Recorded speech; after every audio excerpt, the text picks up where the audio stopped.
আচ্ছা, আমরা আজকে খাড়িতে ঢুকেছি। সুন্দরবনের খাড়ি বলে যে জিনিসটা বলে, ধরে থাকবেন, সুন্দরবনের খাড়ি বলতে যেটা বোঝা যায় যে ছোট ছোট খালগুলোকে খাড়ি বলে। সেই খাড়িতে আমরা বইয়েই পড়েছি, জীবনে কোনো দিন উপভোগ করিনি।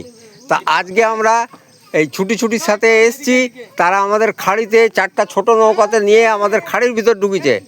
বড় লঞ্চ কেন খাড়ির ভিতর ঢুকতে পায় না? দেখুন, গাছগুলো একদম কাভার করে ফেলেছে, এই মাথা ও মাথা কাভার হয়ে গেছে, ডালগুলো বড় বড় চলে এসছে, যার জন্য এখানে লঞ্চ ঢুকতে পারে না। আর আর দ্বিতীয় নম্বর হচ্ছে, আমরা ঠেসমূল বা শ্বাসমূল এই দুটো ছোটোবেলায় বই পড়েছি, তারপর আর ওইগুলো পড়ার কোনো প্রয়োজন হয় না। সে ছোটোবেলায় ঠেসমূল কাকে বলে, যে যেটা দিয়ে গাছটাকে ঠেলে ধরে রাখে সেটাকে ঠেসমূল বলে। শ্বাসমূল কাকে বলে না, সেটাকে যেটা দিয়ে শ্বাস নেয়। আমরা চিন্তা করতাম আমরা নাক দিয়ে শ্বাস নিই, গাছ আবার শ্বাস নেয় কী করে?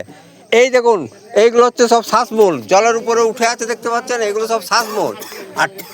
আর এইগুলো সব ঠেসমূল হচ্ছে, দেখুন শ্বাসমূল, এগুলো সব দেখা যাচ্ছে শ্বাসমূল।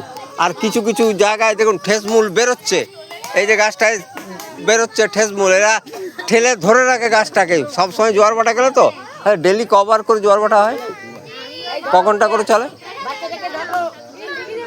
ডেলি দুবার করে জোয়ার এবং ভাটা হয়। 4-5 ঘন্টা ডিউরেশন পিরিয়ডটা হচ্ছে 4-5 ঘন্টা। তাহলে গাছেদের ম্যাক্সিমাম সময়টা জলে ডুবে থাকে। দেখা যাচ্ছে দাগ, গাছ প্রায় 5 ফুট পর্যন্ত জলে ডুবে আছে। আমরা যে লেভেলে দাঁড়িয়ে আছি, গাছ তার থেকে 2 ফুট উঁচুতে মাটিতে আছে, তার উপর থেকে 5 ফুট জলে ডুবে থাকে।